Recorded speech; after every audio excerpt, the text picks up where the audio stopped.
Nous lisons dans la première épître de Jean, au chapitre 3, les versets 4 à 8. Quiconque pratique le péché transgresse la loi, et le péché est la transgression de la loi. Jusque-là, clair et net. Or, vous le savez, Jésus apparut pour ôter les péchés, et il n'y a point de péché en lui. Deuxième étape, clair, ça veut dire que puisqu'il n'y a pas de péché en lui, il n'a jamais transgressé la loi. Ensuite, quiconque demeure en lui ne pratique pas le péché. Quiconque pratique le péché ne l'a pas vu et ne l'a pas connu. Petits enfants, que personne ne vous séduise, celui qui pratique la justice est juste, comme lui-même est juste. Celui qui pratique le péché est du diable, car le diable pêche dès le commencement. Le Fils de Dieu apparut afin de détruire les œuvres du diable. Ce texte est assez peu encourageant, parce que si je prends le verset 6, certaines traductions portent « quiconque demeure en lui ne pêche pas ». Et celui qui pêche ne l'a jamais vu et jamais connu. Ça veut dire que on est sur une corde raide, et si on pêche, ben ça veut dire que on ne l'a jamais vu, jamais connu. Quiconque demeure, le verbe demeurer ici veut dire avoir le désir de faire quelque chose, s'en tenir au genre de vie que l'on a et attendre. Il est conjugué au présent, ça veut dire c'est vraiment maintenant. Quiconque a le désir de suivre Christ, mais il ne pêche pas. Alors pour certains, ça peut être un justificatif pour tout. Mais c'est quand même, ça met la pression, comme on dit. Le verbe ici, pécher, ou qui a été traduit dans la lecture que j'ai donnée tout à l'heure, pratique le péché, c'est un seul verbe, c'est le verbe amartano, qui est traduit par le verbe pécher, qui veut dire dévier, se tromper de chemin, s'égarer, s'écarter de la vérité, commettre une faute, faillir, avoir un faux état d'esprit, être intoxiqué. Et l'apôtre Jean insiste lourdement, puisqu'il continue, fin du verset 6, « Quiconque pêche », toujours le même verbe, mais cette fois-ci il est au participe présent, donc « quiconque en péchant ne l'a pas vu ». Le verbe « voir », orao, avoir les yeux fixés sur lui, donc il n'avait pas les yeux fixés sur Jésus, il ne regardait pas à Jésus, il ne faisait pas attention à Jésus, et au sens figuré, voir avec les yeux de l'esprit, donc comprendre. Donc il ne comprenait pas Jésus. Et alors il enfonce encore un peu plus fort, et il ne l'a pas connu.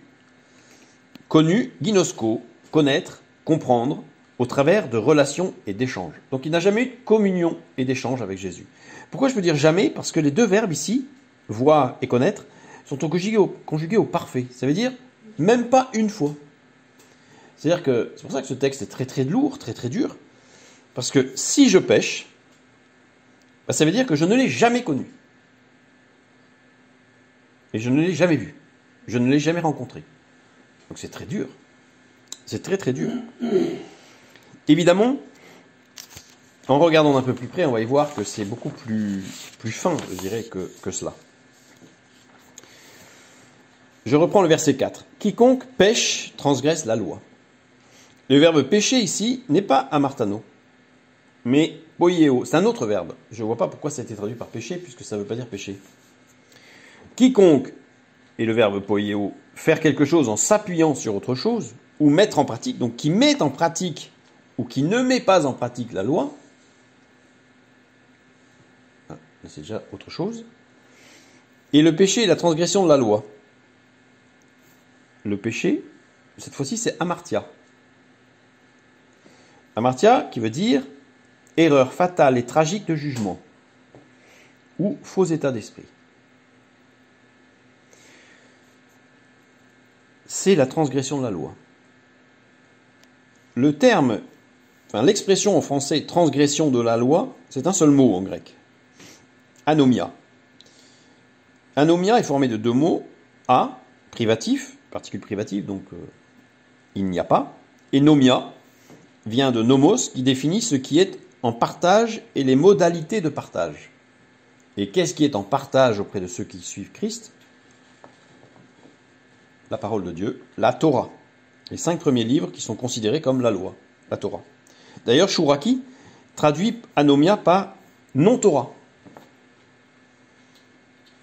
Donc ça veut dire que ce terme, qui a été traduit par transgression de la loi, évoque d'abord l'absence d'organisation, de partage, régentée par une loi qui dit comment il faut partager. C'est le principe même de la loi, ici mentionné. Ensuite, je vais revenir sur qu'est-ce que le faux état d'esprit, pour le définir. Parce que faux état d'esprit, qu'est-ce que ça peut être? Alors, il y a plusieurs choses qui sont contenues dans faux état d'esprit. L'illusion et le déni. Le refus de la réalité ou les idées complètement illusoires.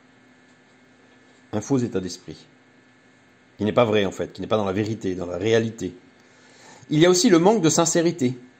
Un manque d'authenticité ou une hypocrisie. Là encore, on n'est pas dans la vérité. Le faux état d'esprit, c'est aussi une distorsion cognitive. Par exemple, une pensée binaire. La personne peut voir les choses en noir ou en blanc, c'est bien ou c'est mal, mais ne verra pas de progression, par exemple, sans reconnaître les nuances et la complexité des situations. Dans la distorsion cognitive, on a aussi le biais de confirmation. La personne peut chercher uniquement des informations qui confirment ses croyances préexistantes, ignorant celles qui les en contredisent. C'est un faux état d'esprit. Il y a aussi l'attitude négative ou déformée, avec un pessimisme excessif ou un optimisme illusoire. On est à nouveau dans les extrêmes. On a le comportement manipulateur. La manipulation, je dirais directe, la personne peut essayer de manipuler les autres pour obtenir ce qu'elle veut, souvent en utilisant des tactiques trompeuses ou malhonnêtes. Ce qui revient un peu à des manques de franchise, à des distorsions, etc. Nous avons aussi le jeu psychologique. La personne peut s'engager dans des jeux psychologiques pour contrôler les situations ou les personnes autour d'elle. Faux état d'esprit. Et il y a encore un dernier point pour le faux état d'esprit, les problèmes d'estime de soi. Avec la surcompensation, c'est-à-dire que la personne va masquer un manque de confiance en elle par une apparence excessive de confiance et d'arrogance, ou la dévalorisation. Elle peut constamment se dévaloriser ou s'auto-saboter, tout en projetant une fausse image de compétence et de bonheur. On voit que le faux état d'esprit, ça englobe quand même beaucoup de choses. Mais qui rejoint toujours un manque de transparence et de vérité. L'apôtre Jean, une fois qu'il a donné cette définition au verset 4, le verset 5 vient poser un socle. Or, vous savez que Jésus est apparu pour ôter les péchés. Le verbe ôter ici, c'est airo. Airo qui ne veut pas dire ôter, mais qui veut dire lever en l'air, mettre en hauteur pour faire apparaître, ou lever une barrière, ou lever l'ancre. Ça veut dire que ici, Jésus est venu mettre en lumière les erreurs fatales de jugement sur ce qui est bon et agréable devant Dieu, et pour nous libérer de l'entrave qui est l'amartia, qui est justement cette erreur fatale et tragique de jugement, et ce faux état d'esprit. Jésus est venu pour cela. Ensuite, le verset 6, justement, ce verset 6, maintenant qu'on a posé les définitions des différents termes, je peux le retraduire ou je peux l'expliciter. Quiconque demeure en lui ne pêche point, quiconque pêche ne l'a pas vu et ne l'a pas connu. Littéralement, je pourrais dire, quiconque a le désir de suivre Jésus et qui s'attend à lui, c'est le verbe attendre, ne fait pas d'erreur fatale et tragique de jugement et ne possède pas un faux état d'esprit. C'est-à-dire tout ce qu'on a énoncé. Celui qui a fait des erreurs fatales et tragiques de jugement ou qui possède un faux état d'esprit n'a pas les yeux fixés sur Jésus et ne connaît pas le Fils de Dieu de façon personnelle dans une relation étroite avec lui. C'est dur. C'est tranchant. Mais au moins, c'est clair. Il n'y a pas de demi-mesure. Et il continue. petits-enfants. Petits-enfants, c'est technion, on l'a déjà vu, jeune enfant qui a perdu sa naïveté, qui commence à être réfléchi. Il n'a pas tout compris. Il n'a pas la possibilité de tout comprendre. Mais il réfléchit. Et c'est à cela que Jean s'adresse, à ceux qui réfléchissent, à ceux qui veulent se poser. Que personne ne vous séduise. Là, il s'adresse à ceux qui ne sont pas dans la vérité, ceux qui ont un faux état d'esprit. Ne soyez pas séduits par ces gens-là. Celui qui pratique la justice est juste, comme lui-même est juste, Jésus. Juste ici, dikaios. Dikaios, c'est celui qui suit le chemin pour atteindre un état approuvé par Dieu. Celui dont les pensées, les paroles, les actions sont entièrement conformes à la volonté de Dieu, qui n'ont pas besoin de modifier leur cœur ou leur vie, c'est-à-dire qui sont à l'inverse de l'amartia. C'est-à-dire, dikaios, c'est-à-dire le juste, c'est celui qui est dans une dynamique de sanctification, en fait. Donc, ne soyez pas séduits.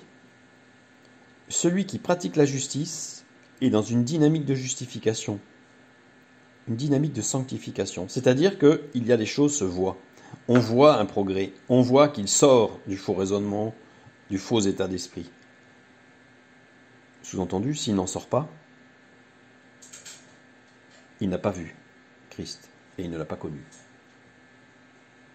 Ne vous laissez pas avoir. Et le verset 8, « Celui qui pêche est du diable, car le diable pêche dès le commencement. » Le mot diable, diabolos. Diabolos a été christianisé à outrance, puisqu'on l'a comparé à Satan, Satana. Or, diabolos n'est pas Satana. Il y a deux termes, deux éléments différents. Diabolos, c'est une personne personne qui désunit en provoquant le mécontentement de certains, en mettant au devant de la scène une prise de position d'arbitrage basée sur la vérité, sur une fausse rumeur, ou une information tronquée, ou falsifiée, ou encore sciemment sélectionnée, c'est-à-dire un faux état d'esprit, qui diffuse pour arriver à ses fins, et qui va arriver à la rupture d'unité. Le diabolos, ce terme diabolos est formé de deux mots en grec, dia, au travers d'eux, suivant la ligne directrice, et bolos, qui vient du verbe balo, lancer, jeter, et ce verbe a deux sens. Lancer au sens physique, lancer une balle, lancer quelque chose par terre, ou au sens moral, jeter à la figure quelque chose, une remarque blessante, jeter à la figure, c'est moral. Mais ce verbe n'a pas de sens spirituel. Diabolos n'est pas du domaine spirituel. Diabolos, c'est la chair. C'est ce qui est naturel, entre guillemets, et non pas spirituel. Et qui s'oppose, d'ailleurs, qui s'oppose non, mais c'est un autre mot complètement différent qui est Satana. Et là, Satana, c'est une personne qui incline, éloigne de ce qui est central, fondamental, du but, qui amène à regarder ailleurs et à considérer autre chose que ce que Dieu a dit ou établi. C'est pas la même chose. Ce n'est pas la même chose. Donc ici, Jean, à une première lecture, on a l'impression qu'il met la barre très très haut pour une vie spirituelle au top. En réalité, il met en garde. Il met en garde, sachant que nous devons avoir un regard affûté pour ne pas nous laisser séduire. Celui qui pratique la justice est dikaios, c'est-à-dire il est dans une dynamique de sanctification qui s'éloigne du faux esprit, du faux état d'esprit. Nous-mêmes, bien sûr, prenons garde à ne pas être atteints par le faux état d'esprit. Mais à partir du moment où nous sommes en Christ, il n'y a plus d'erreur fatale et tragique de jugement. Il y a une progression pour lever l'ancre. Dieu révélant au fur et à mesure, mettant en hauteur pour révéler ce qui n'est pas bon, on l'abandonne et on continue. Et comme ça, en fait, on n'est pas retenu par l'encre qui est le péché.